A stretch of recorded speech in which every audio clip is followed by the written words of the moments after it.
Pedernales Electric Co-op.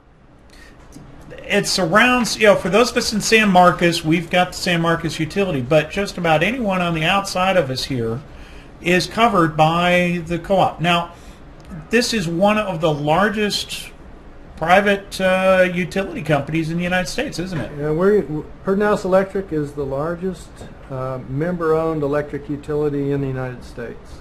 Okay, and we cover an area about 8,100 square miles. Okay, and the you do not have any power generating itself. You buy all your power from other places, right? That's right. We get most of our electricity from the Lower Colorado River Authority, which includes some hydropower, coal, and natural gas is the energy mix. So the co-op, what's unique about the co-op that's different than, say, I get my utilities here from the city of San Marcos, but what's different? Because I don't really have a say in how that's ran. Right. Well, the municipal utility is owned by the city itself. In the case of an investor-owned utility, that's owned by private investors, and then the customers have no ownership stake. With an electric cooperative, the customers, or the people who buy the electricity, are also the owners of the cooperative. Okay. So that's the primary difference. The members, the customers, are also the owners of the co-op. And so because of that, what's unique is that as an owner, when you move into a residence, or when you have a farm, or when you have land, or have a business, then you become an owner.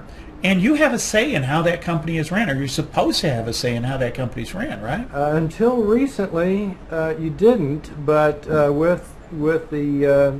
because of a class action lawsuit that was filed back in 2007, members do have the type of control that you're talking about. We members elect the board of directors, and the board of directors governs the cooperative.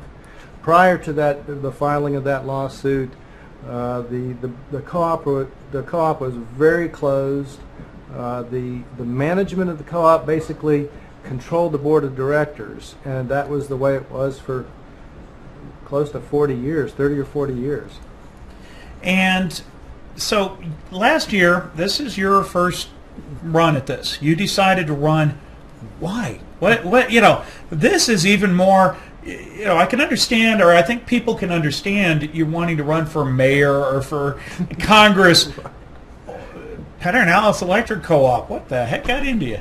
Well, I've been in the energy business for 30 years, and I think it's a fascinating business. I've loved being in that business for many years, and a friend of mine who had decided that she wanted to run for the board of directors was told that she was not going to be allowed to run for the board of directors.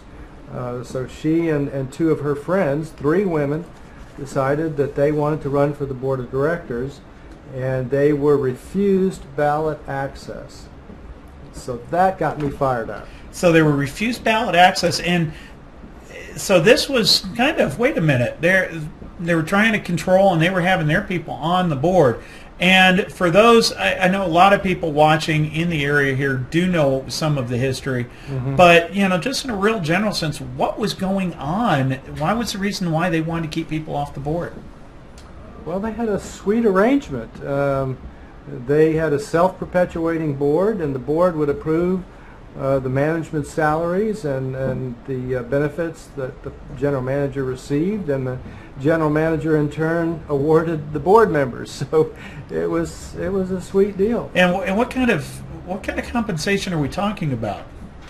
Well, the board members, I'd have to go back and look at the numbers, but it was very excessive. Yeah, it was excessive. And people can go out and just, if you Google the PEC, and there's a lot of stuff on the Statesman, and there's a lot out there for folks that want to do some research. But people who are interested can go to the website of the co-op, where there was a report done by an independent consulting firm as a consequence of the lawsuit, which investigated many aspects of the co-op, and a lot of these, the problems that we might talk about tonight, were laid out in this report by Navigant Consulting. It looked at a 10-year slice of time, the most recent 10-year period, So a lot of the older history is gone or was not investigated, and a lot of the records were actually destroyed. Oh, so they actually destroyed records? That's the story, yes. Because I know there was a money trail and a lot of things going on, and so there's a lot of bad history. And this is one thing that's really interesting is here, on the utility website, that we can go and find this with the documents. I like this, that you can go to the co-op documents, and you've got this transparency that wasn't there a few years back. And for that, and we talked about this. Download the Navigant report is right here, and people can go and see that and get that information. You've got all of the information on the PEC is right there, and that's good to see at this right now. And I think that's the big change. What, when you got in and what you expected and what's happened over the last year, what's some of the things that you've learned about that's from what you expected and what's different? Well, that's a long question. That's a long question. Well, I would say that the most important thing, my focus has been on power supply. Okay. We have a full requirements contract where we get all of our power supply from the LCRA, and the terms of that contract are critical. We pay about 2/3 of every dollar that members pay to the cooperative go for power supply. So the opportunity to save people money is clearly in the power supply area.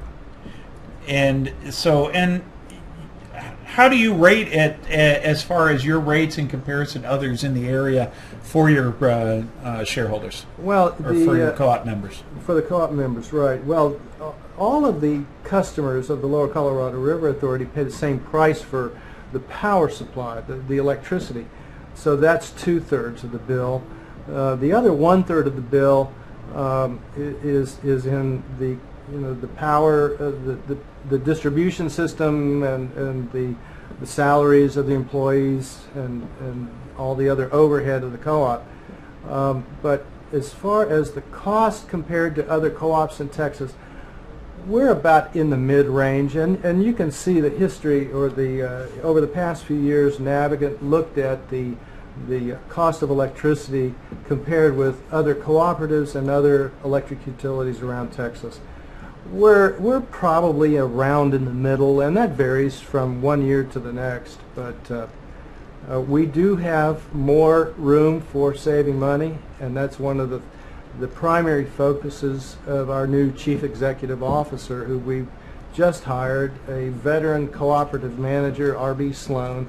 We're very fortunate to have R.B. Sloan joining the co-op to lead us into a new era. Well, and that's good, and that's I think one of the main things that I think you probably feel good about getting involved is that you were able to make a difference. It sounds like, right?